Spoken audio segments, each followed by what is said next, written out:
A very good morning to all. Welcome to science class. Now, in the previous class, we had studied how plants carry out photosynthesis.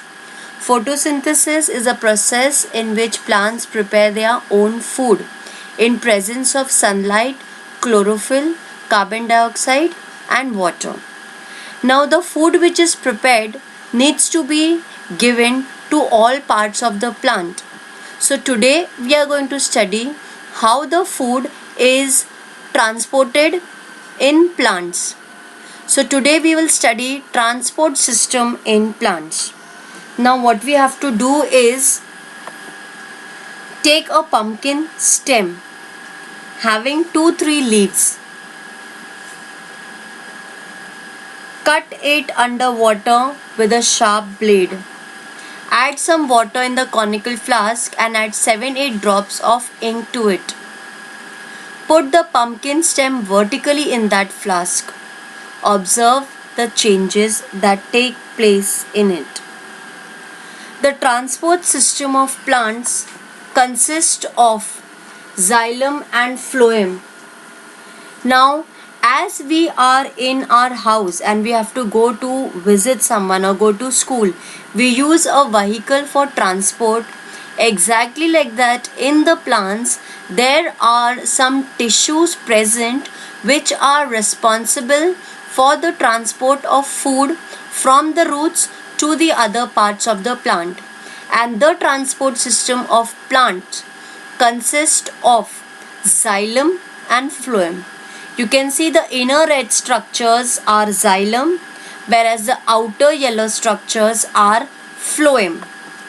These are the tissues responsible for transportation.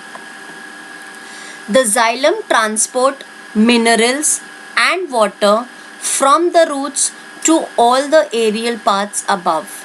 You can see the blue shading in the diagram is showing about how xylem helps in transportation of minerals and water. The roots are immersed into the soil, and from the soil they transport minerals and water to the above parts of the plant, and hence the above the ground the parts of the plant are called as aerial parts of the plant. So the blue is xylem and the red is phloem. The phloem transports the food, that is glucose etc., from the leaves to other parts of the plant where it is either consumed or stored. Either we use the food to carry out the life processes or we store the food. So this transportation of glucose is possible by phloem, and water and minerals is xylem.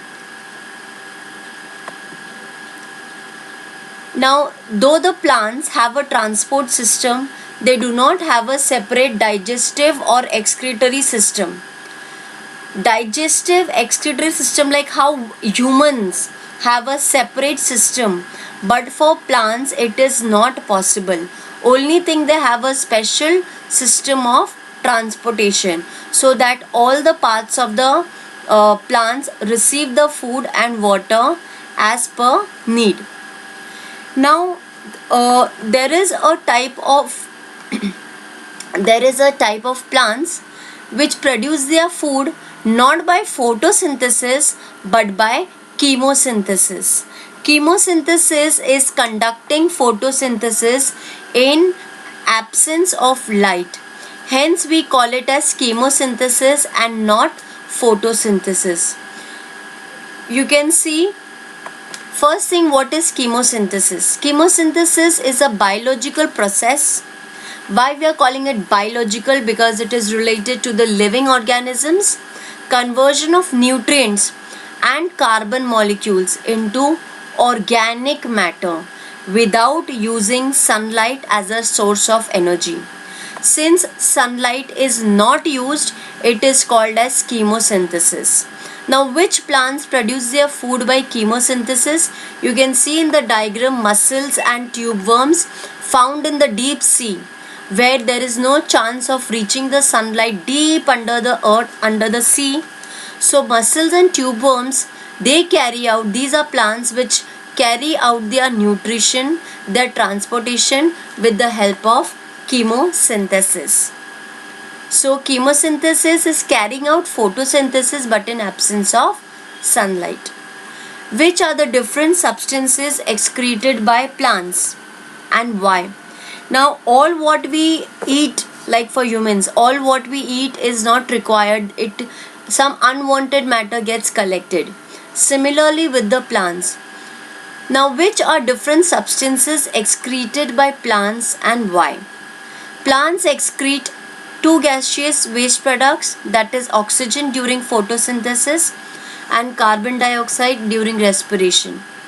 Excess of water in the form of vapor, gums, resins, latex, these are all the waste products for the plants.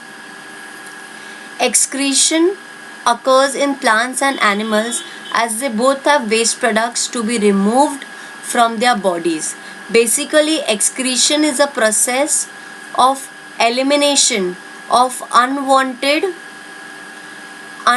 matter. Like for example, like animals, plants do not have specialized excretory organs.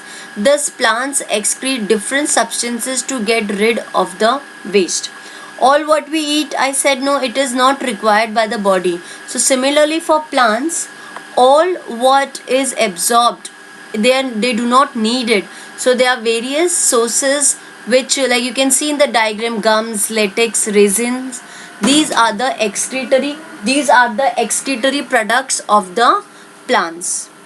I hope you have understood what I mean by transport system and excretory system.